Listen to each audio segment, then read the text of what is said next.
In August 2024, an unusual press conference was organized by a group called Veterans for Peace.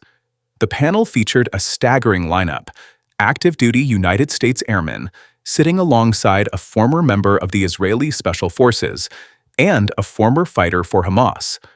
These are people whose families have literally been killed by the opposing sides represented in that very room. Yet, instead of trading fire, they were issuing a shared declaration. They are all claiming conscientious objector status and refusing to participate in war. When we think of a soldier leaving the battlefield, we usually picture physical wounds or a paralyzing fear of combat. But these are elite, highly trained personnel, and they aren't stepping away because they are afraid of physical danger. Which brings up a fascinating question. What invisible psychological force is powerful enough to break the resolve of a trained warrior and unite bitter historical enemies into laying down their weapons? To figure that out, we have to look at the clinical research surrounding military mental health, specifically recent studies conducted by groups like the UK Forces in Mind Trust. This diagram gives a baseline outlining PTSD, a trauma rooted in fear from life-threatening situations. But look at the other half, moral injury. This is psychological distress caused by a person's own actions, or failure to act, violating their core ethical code. Unlike PTSD, researchers point out that moral injury is not classified as a mental illness. It is a profound rupture of a person's moral identity. It is the crushing weight of shame and guilt. In short, PTSD is the psychological result of a soldier fearing for their life.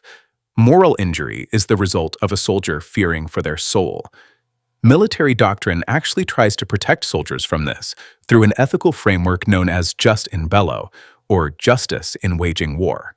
It demands strict distinction between an active combatant and an innocent civilian, and it requires that forces only use a proportional amount of violence. But on the ground, the chaotic fog of war constantly assaults those ideals. The environment is notoriously ambiguous, making it incredibly difficult to tell the difference between a real threat and an innocent bystander. Under the extreme pressures of a firefight, the drive for immediate survival, the demand for victory, or even the raw desire for revenge can easily overpower a soldier's baseline morality. Take the very real dilemma of a supply convoy moving through a hostile city. Commanders have been known to order drivers not to stop for anything, even if children are blocking the road, because insurgents use those roadblocks to launch deadly ambushes. Faced with that impossible choice, a soldier will often execute a psychological maneuver where they temporarily disengage their conscience. They turn off their internal moral compass just to survive the immediate physical or emotional threat in front of them. The problem is, that disengagement is temporary. When the adrenaline of combat finally fades, the conscience returns.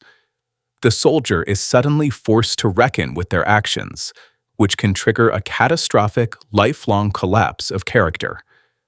The long-term consequences of this reckoning are devastating. Veterans suffering from a morally injurious experience show significantly higher risks for clinical depression, severe anxiety, and suicidal ideation, and it is incredibly difficult for clinicians to treat.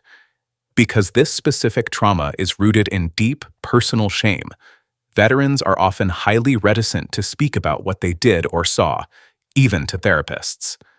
The devastation is so total that military chaplains have observed a grim phenomenon.